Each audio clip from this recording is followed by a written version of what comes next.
दरअसल हरेक के जीवन में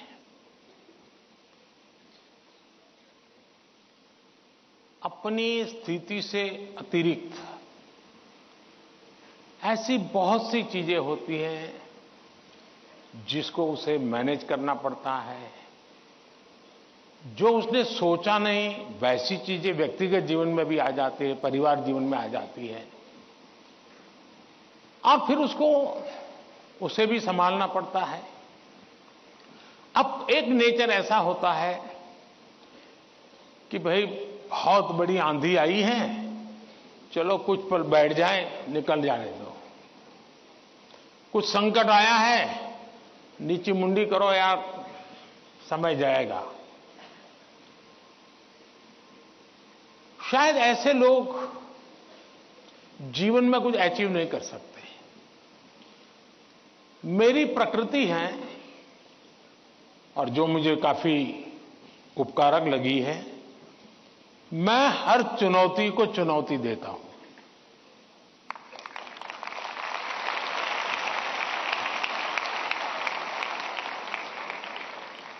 चुनौती जाएगी, स्थितियां सुधर जाएगी, इसकी प्रतीक्षा करते हुए मैं सोया नहीं रहता, और उसके कारण मुझे नया नया सीखने को मिलता है। हर परिस्थिति को हैंडल करने का नया तरीका, नए प्रयोग, नई स्ट्रेटजी, ये इवॉल्व करने का सहज मेरी विधा, मेरा अपना विकास होता जाता है। दूसरा, मेरे भीतर एक बहुत बड़ा कॉन्फिडेंस है। मैं हमेशा मानता हूं कि कुछ भी है, 140 करोड़ देशवासी मेरे साथ हैं।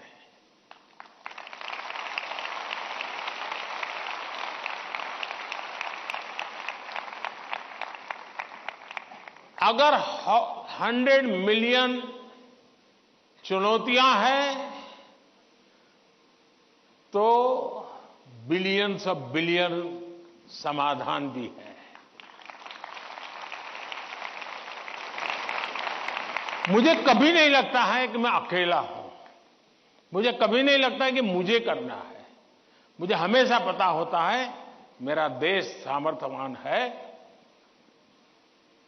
मेरे देश के लोग सामर्थ्यवान है, मेरे देश के लोगों का मस्तिष्क सामर्थ्यवान है। हम हर चुनौती को पार कर जाएंगे। ये मूलभूत मेरे भीतर मेरा सोचने का पिंड है, और इसके कारण मुझे कभी नहीं लगता यार मुझ पर आया क्या करूंगा। मुझे लगता है नहीं, 140 करोड़ लोग हैं, संभल जाएंगे, ठीक है, आगे मुझे रहना पड़ेगा, और गलत हुआ तो गाली मुझे खानी पड़ेगी, लेकिन मेरे देश का सामर्थ्य, और इसलिए मैं अपनी शक्ति देश के सामर्थ्य को बढ़ाने में लगा रहा हूं। और जितना ज्यादा मैं मेरे देशवासियों का सामर्थ्य बढ़ाता जाऊंगा, चुनौतियों को चुनौती देने की ताकत हमारी और बढ़ती जाएगी।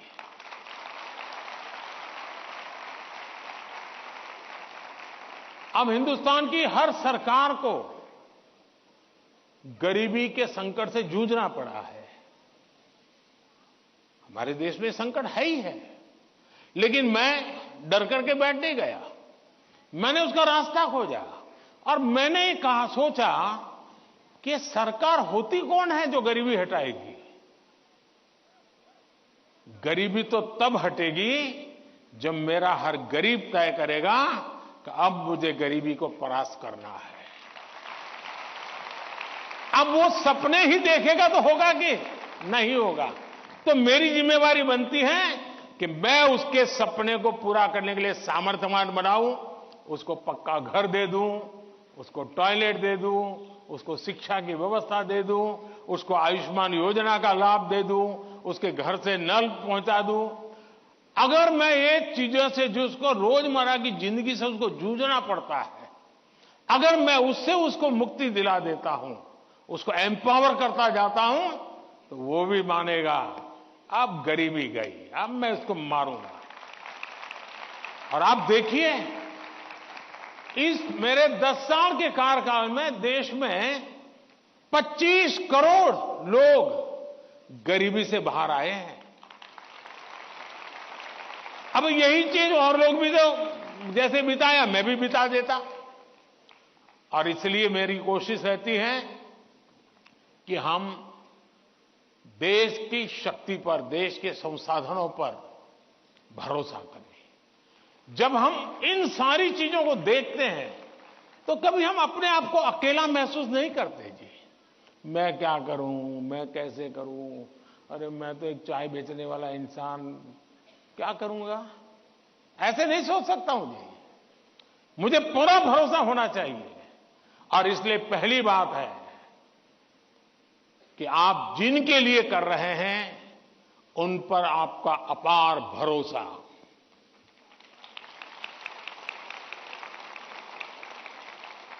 दूसरा, आपके पास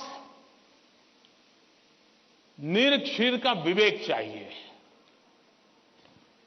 कौन सा सही है, कौन सा गलत है, कौन सा आज जरूरी है, कौन सा अभी नहीं, बाद में देखेंगे। आप प्रायोरिटी तय करने का सामर्थ्य चाहिए। वो अनुभव से आता है, हर चीज को एनालाइज करने से आता है। मैं दूसरा प्रयास ये करता हूं। तीसरा, मैं गलती भी हो जाए तो ये मान के चलता हूं कि ये मेरे लिए लेसन है। मैं इसको निराशा का कारण नहीं मानता हूं। अब आप देखिए, कोविड का संकट कितना भयंकर था। मामूली चुनौती थी क्या? पूरी दुनिया फंसी पड़ी थी। अब मेरे लिए भी था कि क्या करो भाई, मैं कह दूं, अब क्या करे, तो भाई वैश्विक बीमारी है, दुनिया भर में ऐसा ही है, सब अपना अपना संभाल लो। मैंने ऐसा नहीं किया। रोज टीवी पे आया, रोज देशवासियों से बात की, कभी ताली बजाने के लिए कहा, कभी थाली बजाने के लिए कहा, कभी दिया जलाने के लिए कहा। वो एक्ट कोरोना को खत्म नहीं करता है, लेकिन वो एक्ट कोरोना के खिलाफ लड़ाई लड़ने की एक सामूहिक शक्ति को जन्म देता है। सामूहिक शक्ति को उभारना। अब देखिए, पहले भी खेल के मैदान में हमारे लोग जाते थे, कभी कोई जीत के आता था, कोई जीत के नहीं आता था। जाने वाले को पूछता नहीं था, आने वाले को पूछता नहीं था। मैंने कहा पहले 3 मेडल के जीतते आएंगे, लेकिन मैं उसके ढोल पीटूंगा। तो धीरे धीरे करके 107 मेडल लेने का सामर्थ्य उन्हीं बच्चों में से निकला। सामर्थ्य तो था, सही दिशा, सही रणनीति, सही नेतृत्व परिणाम लाता है। जिसके पास सामर्थ्य है उसका सही उपयोग करना चाहिए। और मेरा तो गवर्नेंस का एक सिद्धांत रहा है कि अच्छी सरकार चलाने के लिए, इन समस्याओं के समाधान के लिए भी आपको नीचे से ऊपर की तरफ सही जानकारी आनी चाहिए, परफेक्ट इंफॉर्मेशन आनी चाहिए, और ऊपर से नीचे की तरफ परफेक्ट गाइडेंस जाना चाहिए। अगर ये 2 वे चैनल परफेक्ट रही, उसका कम्युनिकेशन, उसकी व्यवस्थाएं, उसके प्रोटोकॉल, उसको ठीक से किया, तो आप चीजों को संभाल सकते हैं। कोरोना एक बहुत बड़ा उदाहरण है। और इसलिए मैं मानता हूं कि हम निराश होने का कोई कारण ही नहीं होता है जीवन में। और अगर एक बार मन में तय कर लिया कि निराश होना ही नहीं है, तो फिर सिवाय पॉजिटिविटी कुछ आता ही नहीं है। और मेरे यहां निराशा के सारे दरवाजे बंद हैं। कोई कोना भी, एक छोटी खिड़की भी मैंने खुली नहीं रखी है कि निराशा वहां से घुस जाए। और आपने कभी देखा होगा, मैं रोता बैठता नहीं हूं जी। पता नहीं क्या होगा, वो हमारे साथ आएगा कि नहीं आएगा, वो हमसे भिड़ जाएगा क्या। अरे होता रहता है जी, हम किस चीज के लिए हैं। और इसलिए मैं मानता हूं कि जीवन में आत्मविश्वास से भरे हुए और अपने लक्ष्य के विषय में।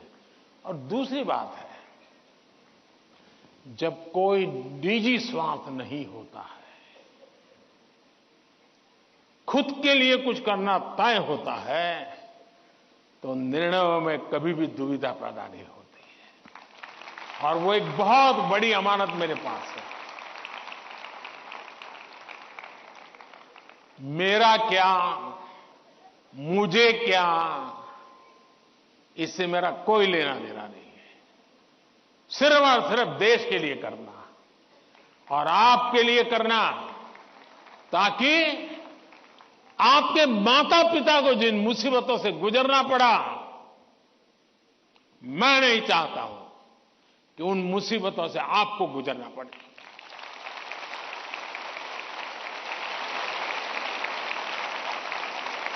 हमें ऐसा देश बना करके देना है दोस्तों, ताकि आपके भावी पीढ़ी को भी, आपके संतानों को भी लगे कि हम ऐसे देश के अंदर और पूरी तरह खिल सकते हैं, अपना सामर्थ्य दिखा सकते हैं।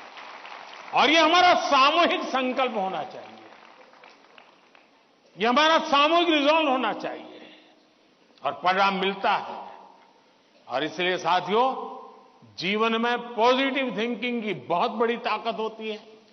बुरी सी बुरी चीज में भी पॉजिटिव देखा जा सकता है, उसको हमने देखना चाहिए। धन्यवाद जी।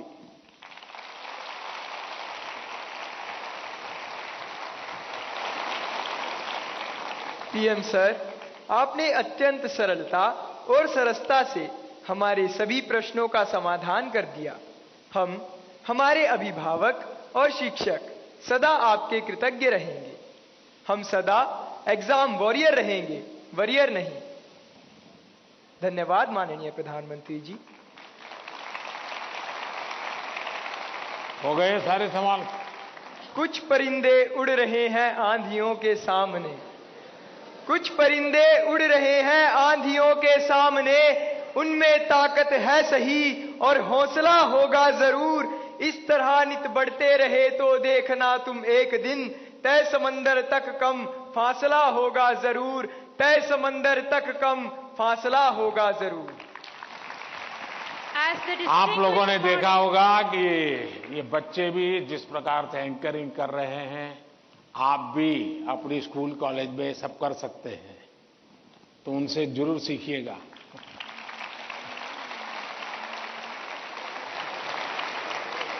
As the distinguished morning of Pariksha Pe Charcha 2024 concludes, we extend our sincere gratitude to Honorable Prime Minister Shri Narendra Modi ji for his wise counsel and inspirational touch. Today, Prime Minister Sir has exemplified the attributes of teaching as identified in the book Nannol. His suggestions have resonated and ignited the spirits of myriad of students, teachers and parents across our nation. Thank you once again, PM Sir. चलिए साथियों, आप सबका भी बहुत बहुत धन्यवाद, और मैं आशा करता हूं कि आप इसी उमंग उत्साह के साथ आपके परिवार को भी विश्वास देंगे, खुद भी आत्मविश्वास से भरे हुए, और अच्छे परिणाम और जीवन में जो चाहा है उसके लिए जीने की आदत बनेगी, और आप जो चाहते हैं वो परिणाम आपको प्राप्त होगा। मेरी आप सबको बहुत बहुत शुभकामनाएं हैं। धन्यवाद। तो परीक्षा पे चर्चा 2024 વિદ્યાર્થીઓને ગુરુમંત્ર આપ્યો છે પીએમ નરેન્દ્ર મોદીએ। ભૂલ થાય અને થવી પણ જોઈએ, કારણ કે ભૂલમાંથી જ શીખવાનું હોય છે, એક મોટો આ મંત્ર પીએમ આપ્યો છે। અને વિદ્યાર્થીઓ પણ બોર્ડની પરીક્ષા પહેલા જે પોઝિટિવિટી આજે લઈને તેઓ જઈ રહ્યા છે, જેની જરૂરથી તેમને